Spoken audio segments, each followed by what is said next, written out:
Salam sejahtera tuan-tuan dan puan-puan, saudara-saudari sekalian, apa kabar semua? Nama saya ialah Dr. Lee dan saya berasal dari Bukit Mentajam. Sekarang saya tinggal di Kluang, Johor. Jadi selamat menyertai program saya, di mana saya sedang memuat naik buku saya yang kedua. Book 2, Dr. Lee's Method, Grammar Semua. Dalam buku ini ada 40 bab ataupun 40 topik yang berlainan, pelbagai jenis grammar.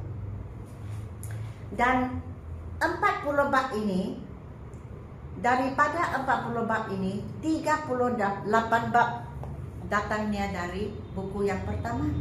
Maksudnya, buku pertama 38 bab. Waktu saya menulis buku yang kedua, saya memasuki ke 38 bab ini, masuk ke buku ini juga. Dan saya tambah 2 bab baru sahaja. Jadi hanya ada 2 bab baru. Yang 38 semuanya datang dari buku yang pertama. Jadi buku yang ketiga bagaimana? Buku yang ketiga saya memindahkan ke 40 bab ini ke buku yang ketiga. Maksudnya, sampai ke penghujung, tidak tahulah bila ataupun tahap yang keberapa saya akan membuat buku saya. Tetapi setiap buku, sama ada buku 1, buku 2, buku 3, semua topiknya sama. Hanya saya tambah 2 topik baru untuk setiap buku. Jadi untuk buku yang ketiga, saya tambah lagi 2 bab. Artinya buku ketiga itu ada 42 bab. Mengapa begitu? Sebab 30 bab yang pertama, buku 1 adalah asas, ataupun saya tidak akan menggunakan perkataan asas. Saya akan menggunakan perkataan utama. Topik-topik utama yang kita mesti tahu, sama ada kita sekolah rendah, sekolah menengah, university atau university. Waktu kita bekerja mesti tahu. Jadi 38 bab untuk buku yang pertama, mesti saya mengajar lagi dalam buku yang kedua. Saya tambah 2 bab. Jadi buku yang kedua itu ada 40 bab. 40 bab ini saya akan mengajar lagi di buku yang ketiga. Tambah lagi 2. Sebab walaupun kita belajar semua grammar, semua, saya rasa tidak lebih daripada 60 bab pun, 50 lebih paling-paling. Jadi buku yang pertama itu lebih kurang sudah tahu semua 30 bab yang paling utama. Karena seperti tadi saya mengatakan, sama ada kita di sekolah rendah, sekolah menengah, universiti ataupun bekerja, apa yang kita harus tahu itu adalah sama. Sama. Sekolah rendah belajar and the. Sekolah rendah belajar in, on, under, over, for, from, by, about. Tapi sekolah menengah belajar balik. Takkan sekolah menengah kita cakap, oh saya sudah belajar articles and the, saya sudah belajar conjunctions and, but, so, because. Jadi sekolah menengah tak payah belajar lagi. Tidak, belajar juga. Tetapi lebih mencabar, lebih mendalam, lebih susah, lebih miring kepada penggunaan daya pemikiran. Sebab grammar kalau susah memang susah. Oke, itu saja. Jadi buku saya yang kedua itu lebih susah daripada buku yang pertama. Oke, ini lebih susah daripada ini, lebih mencabar. Buku 3 lebih susah daripada buku yang kedua, begitulah. Oke, jadi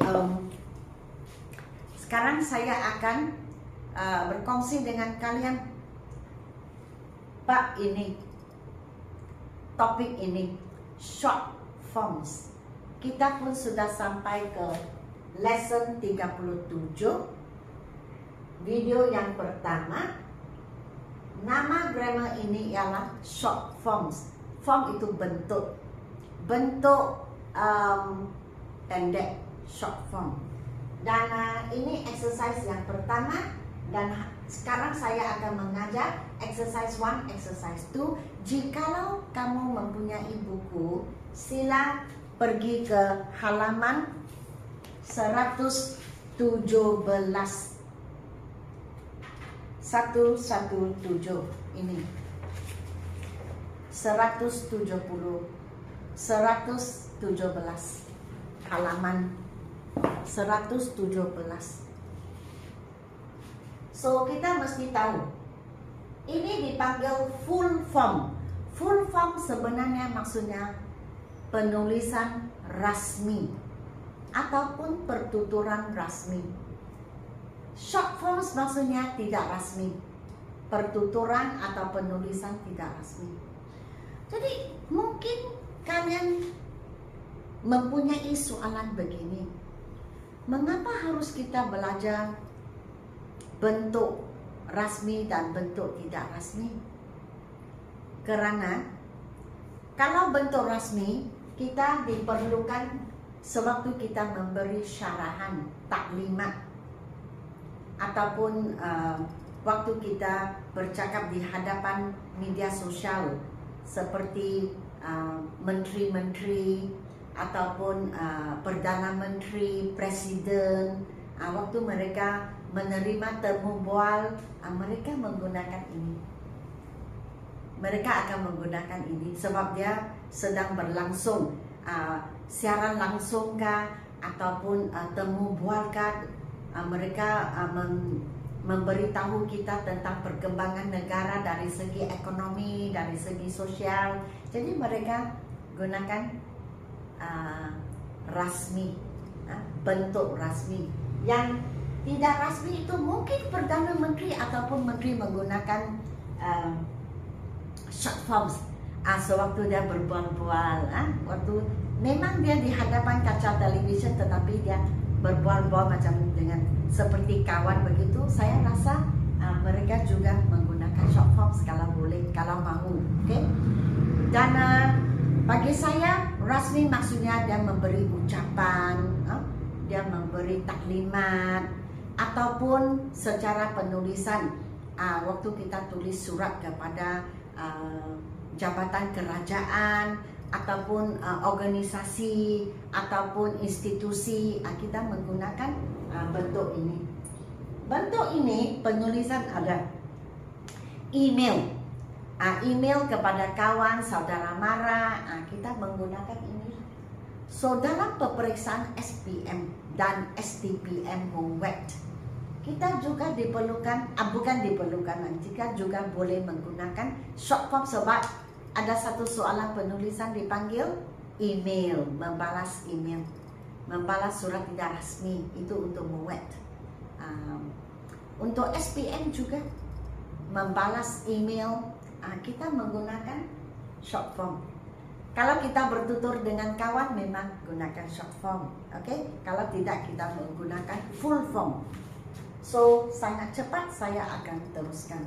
So full forms had not menjadi hadn't, should not menjadi shouldn't, was not menjadi wasn't, must not menjadi mustn't, should not saya sudah ulang shouldn't, do not menjadi don't, did not menjadi didn't, would not menjadi wouldn't, are not menjadi aren't, bukan aren't,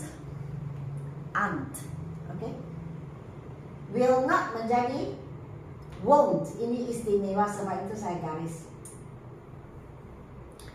Bukan willn't. Saya pernah melihat pelajar atau orang menulis, dia tulis WILLN''T dan saya cakap tak boleh. Bukan willn't tetapi won't. Cannot menjadi can. Tengok, semua not berpisah kecuali cannot, satu perkataan. Waktu kita tukar ke short form, hilang satu N. Satu N itu tidak ada sudah. Jadi menjadi satu N sahaja, will not, weren't. Okay? So, ingat full forms dan short forms. Ya, sekarang kita ke exercise 2.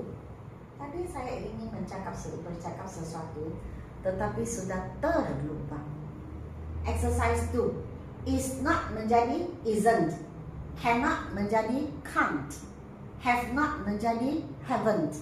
Shall not menjadi shan't. Jadi number 4, shan't. Ya, shall not menjadi shan't. Jadi ini istimewa, special.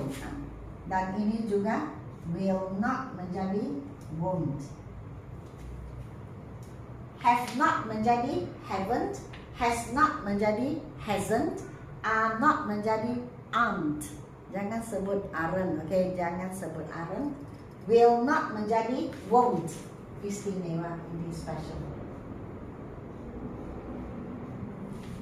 Could not menjadi couldn't. Cannot menjadi can't. Was not menjadi wasn't. Baik. Saya pernah mendengar pelajar atau siapa-siapa mereka cakap ini, dia cakap can't. Sebenarnya can't digunakan untuk bukan untuk oleh orang dari Amerika, tapi British can't. Untuk belajar atau mengajar, kita cakap can't lebih senang untuk belajar. Ini pengalaman saya, terutama kepada guru-guru. Kalau kamu cakap can't, kemudian can, pelajar akan keliru, boleh atau tak boleh. Jadi kecuali Englishnya sangat baik, dia akan mempunyai kekeliruan. Sama ada boleh atau tak boleh. Can, can't. Kita mesti pasang telinga. Can, can't. Can, can't. Jadi yang can't itu ada berat sedikit. Can, can't. So lebih baik kita cakap can, can't. Pelajar terus pandai. So untuk guru-guru sekalian, ataupun ibu bapa yang ingin mengajar anak, lebih baik cakap can, can't daripada can, can't. Jadi anak itu berasa boleh ke tak boleh, begitu. Okay, walaupun tidak salah, tidak salah. Okay, baiklah, begitu sahaja. Sila beri saya like, share dan subscribe. Dan jikalau kalian ingin membeli buku saya, ini buku pertama, book 1, ini book 2. Bolehlah kalau ingin membeli, bolehlah WhatsApp kepada saya. Book 2 itu, buku yang kedua itu ditulis dalam dua bahasa. Okey. Dan jikalau kamu ingin belajar pertuturan ataupun lisan, sila pergi ke TikTok ataupun Instagram saya. Okey. Begitu sahaja. Dan kita akan berjumpa di video yang seterusnya. Lesson 37, video yang kedua masih di short forms. Saya rasa kita perlu 3 video baru boleh habis. Okey.